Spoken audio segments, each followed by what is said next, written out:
Halo anak-anak, bagaimana kabar hari ini? Ibu harap anak-anak dalam keadaan yang sehat ya. Hari ini kita akan belajar tema 2, yaitu tentang selalu berhemat energi. Nah, anak-anak bisa buka buku paket halaman 1 sampai halaman 9. Sudah? Nah, anak-anak kita masuk ke skema yang pertama, yaitu sumber energi. Kita akan mulai dengan pembelajaran yang pertama ya.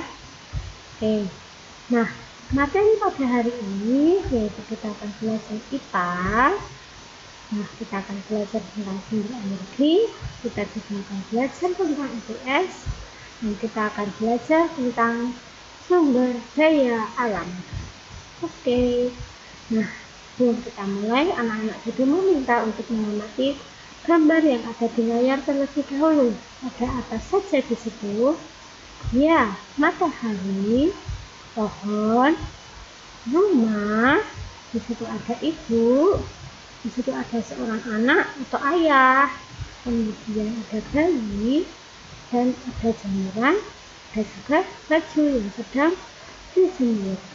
Nah, anak-anak, matahari itu berperan sangat besar untuk kehidupan karena matahari sebagai sumber energi terbesar yang ada di bumi. Nah, panas matahari itu berpengaruh terhadap aktivitas makhluk hidup dan manusia yang ada di bumi. Nah, anak-anak, ini adalah manfaat energi matahari, yaitu sebagai pembangkit listrik tenaga surya, untuk menyehatkan tulang, untuk pembuatan garam, mengeringkan benda, untuk proses fotosintesis, dan juga sebagai sumber cahaya. Nah, di sini Bima sudah menampilkan di layar, yaitu tentang matahari sumber kehidupan di bumi. Nanti anak-anak bisa baca sendiri ya. Oke. Nah, kita akan masuk di pembelajaran tentang sumber daya alam. Nah, anak-anak, sumber daya alam itu ada 2. Yang pertama, sumber daya alam yang dapat diperbarui, dan yang kedua, sumber daya alam yang tidak dapat diperbarui. Nah, sumber daya alam yang dapat diperbarui yaitu tumbuhan, hewan, kemudian sinar matahari, air, dan angin. Nah, mereka disebut sebagai sumber daya alam yang dapat diperbarui karena mereka itu terus tersedia dan bisa diperbanyak jumlahnya. Nah, anak-anak, jumlah sumber daya alam ini sangat berlimpah, tidak akan pernah habis. Nah, tapi kita juga harus menggunakan dengan bijak supaya tidak mudah punah. Nah, yaitu dengan melestarikannya.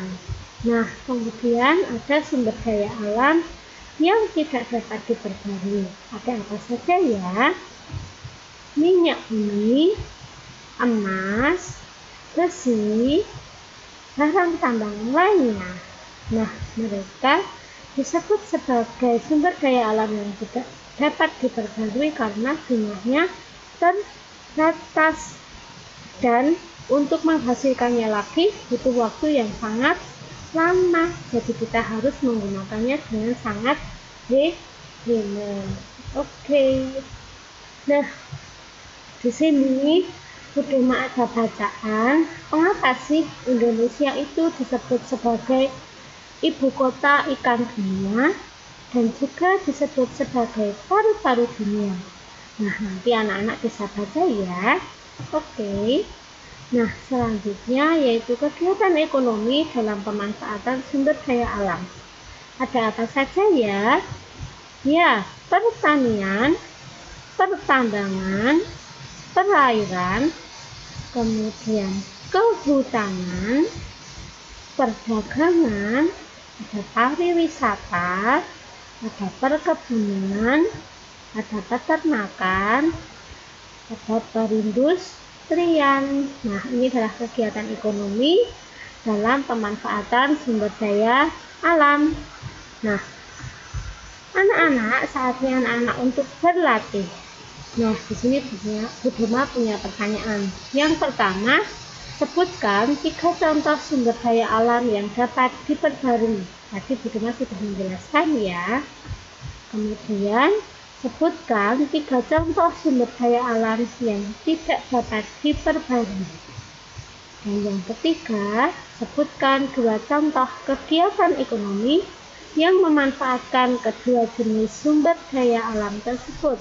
Barusan Bu Dema sudah menjelaskan loh, anak-anak tinggal tuliskan 2 contoh saja.